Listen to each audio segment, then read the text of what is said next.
Hola a todos y todas. Les mando la bienvenida a este nuevo episodio de Podcast Estudiantil. Somos 6 estudiantes de noveno grado en Tacna y hoy queremos reflexionar sobre un tema que nos toca de cerca, la corrupción. Puede sonar como algo lejano, como si solo pasara en el Congreso o en grandes oficinas, pero la verdad es que está mucho más cerca de lo que imaginamos. Exacto, la corrupción afecta cuando un colegio no recibe el presupuesto completo para mejorar sus aulas, cuando una posta médica no tiene medicinas o cuando vemos una obra pública paralizada que nunca termina. Y lo más triste es que la gente poco a poco se acostumbra a convivir con eso. Por eso creemos que es importante hablar de este problema y proponer soluciones desde la mirada ciudadana. Para eso hemos invitado al abogado Vladimir, a quien le agradecemos mucho por aceptar estar aquí con nosotros. Vladimir Smocurcio, queremos empezar por lo básico. Muchas veces escuchamos la palabra corrupción, pero nunca siempre entendemos exactamente qué significa. ¿Cómo podemos definir la corrupción y qué la hace tan perjudicial para la sociedad? La corrupción puede definirse como todos aquellos mecanismos que recurren a maniobras fraudulentas para que en todas las decisiones del Estado se favorezca a personas en detrimento de los intereses públicos. Por ejemplo, si yo tengo que licitar una obra para construir un puente, corrupción significa que, por ejemplo, entrego la realización de dicha obra a un consorcio que carece de experiencia, que no tiene la experiencia necesaria y en casos más graves, como contraprestación para encargar la ejecución de este puente, recibo un dinero para garantizar que esta empresa o este consorcio ejecute la obra. ¿Por qué es perjudicial? Porque claro, el Estado cumple una función esencial en la prestación de una serie de servicios a la ciudadanía, ¿no? Es la contraprestación por el pago de los impuestos. Los ciudadanos pagamos impuestos, el Estado tiene que coberturar una serie de servicios básicos, salud, educación.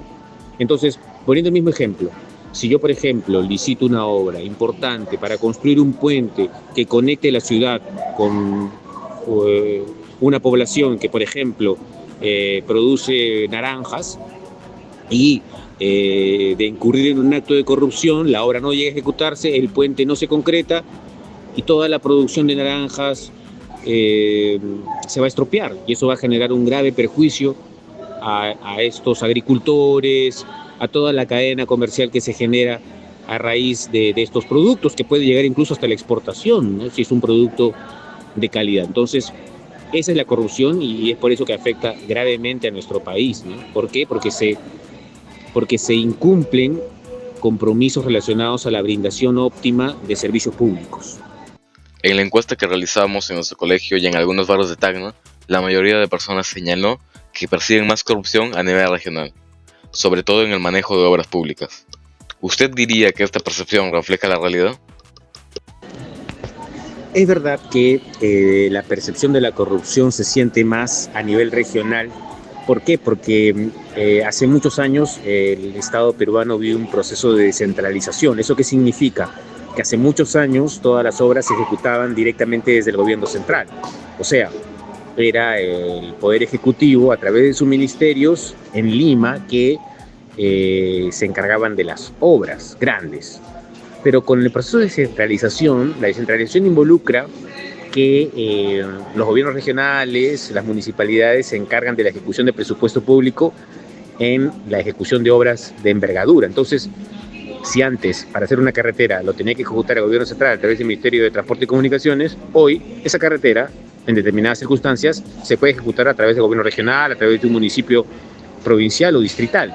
Entonces, al existir este movimiento financiero de que ya el dinero no lo maneja directamente el gobierno central, personificado en los ministerios, sino que es administrado a través de los gobiernos regionales y municipales, se da la característica que ahora los gobernadores y alcaldes manejan presupuesto público y por ende también se encargan de la contratación o licitación de obras públicas y servicios públicos. Entonces, claro, se aprecia con claridad que en los gobiernos regionales, en las municipalidades, se incurren muchas veces en actos de corrupción, el llamado diezmo, que por ejemplo, para que yo te encargue una obra pública, me tienes que pagar un porcentaje del presupuesto, y esto involucra pues que los precios de los expedientes técnicos de las obras se inflen para generar un superávit que está destinado justamente a la coima, que es por ejemplo el caso de Martín Vizcarra y cuando fue gobernador del gobierno regional de Moquegua. Entonces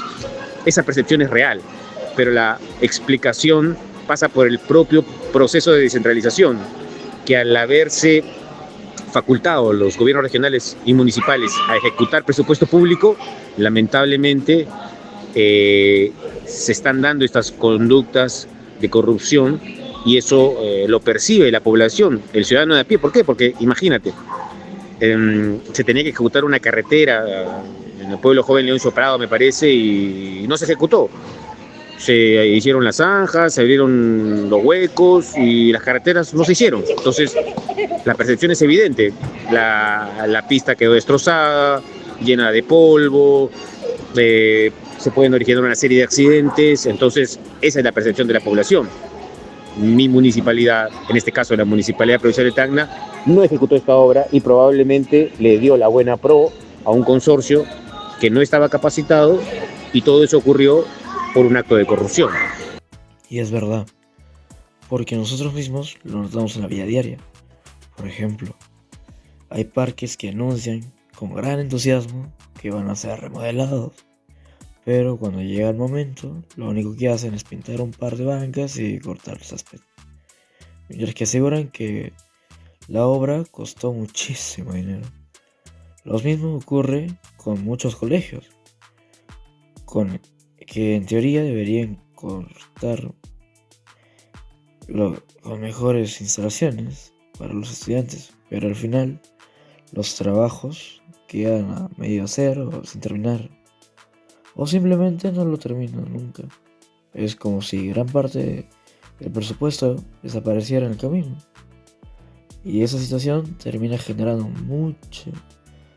una gran desconfianza hacia las autoridades, porque la gente siente que se juega con sus expectativas y con los recursos que deberían ser invertidos en beneficio para todos en la comunidad.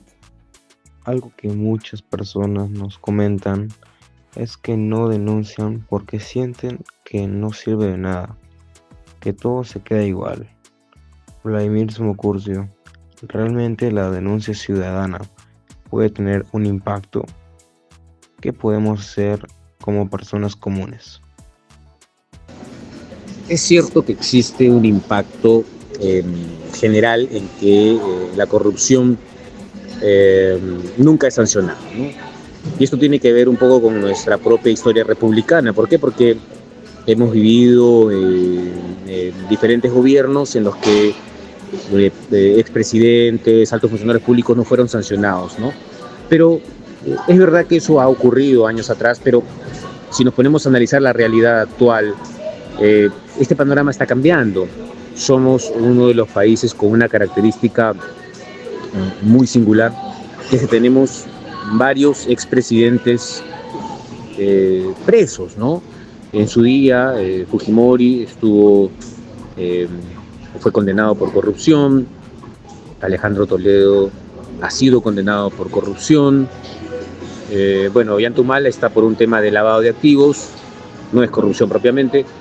Keiko Fujimori también está por un tema de lavado de activos, ella no fue funcionaria, no fue presidenta nunca, pero veamos los casos más recientes. Martín Vizcarra está a punto de ser condenado por un hecho de corrupción.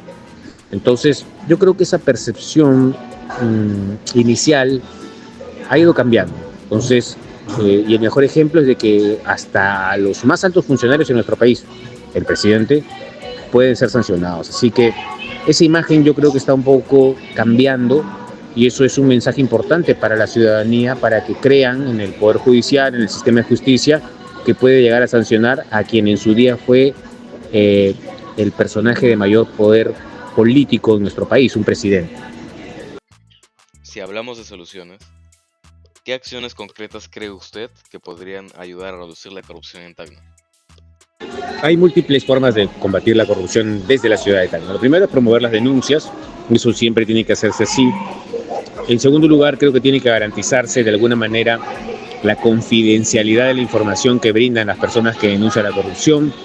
En tercer lugar, tiene que incluirse en las fórmulas que sancionan y castigan la corrupción privada, porque en nuestro país solo se sanciona la corrupción pública. O sea, si yo, por ejemplo, a un profesor universitario de una universidad privada le pago para que me apruebe, no hay corrupción, lo que es insólito. La corrupción debe sancionarse tanto desde el punto de vista público como privado. Lo que también tiene que hacerse es fortalecerse los mecanismos de investigación y sanción de la corrupción a través de policías especializadas, fiscalías especializadas, juzgados especializados, que existen, es verdad, pero que no cuentan con la capacidad técnica y el personal suficiente para ejecutar su función. Pero sobre todo, yo creo que la corrupción puede evitarse haciendo que la Contraloría General de la República, a través de sus distintos órganos de control, la Contraloría General de la República lo que hacía era sancionar o investigar los hechos de corrupción en la administración pública. Pero su actitud o actividad siempre era posterior. Y lo que está haciendo ahora es tratar de hacer un control coetáneo. O sea, me parece insólito que cuando se ejecuta una obra pública nadie supervisa, nadie observa. Solo se sanciona cuando la obra ya se licitó. Eso es insostenible. La Contraloría, los órganos de control, los especialistas deben monitorear paso a paso las licitaciones, desde que se inician las licitaciones hasta el cumplimiento cabal del contrato. Esa es una forma muy útil, muy sencilla y eficiente de controlar los actos de corrupción. ¿Por qué?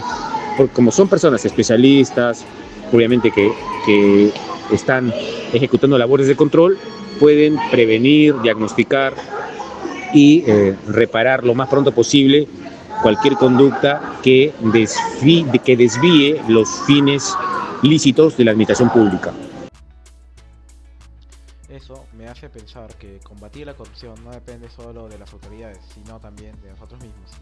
Si exigimos cuentas, si nos informamos y si no toleramos pequeños actos de corrupción en nuestra vida diaria, ya estamos aportando a un gran cambio. Nos acercamos al final de este episodio.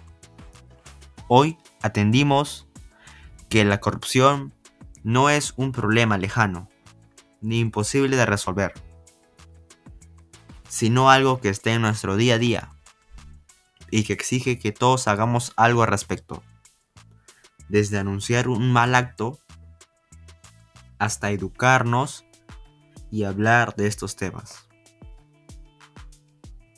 Cada acción cuenta.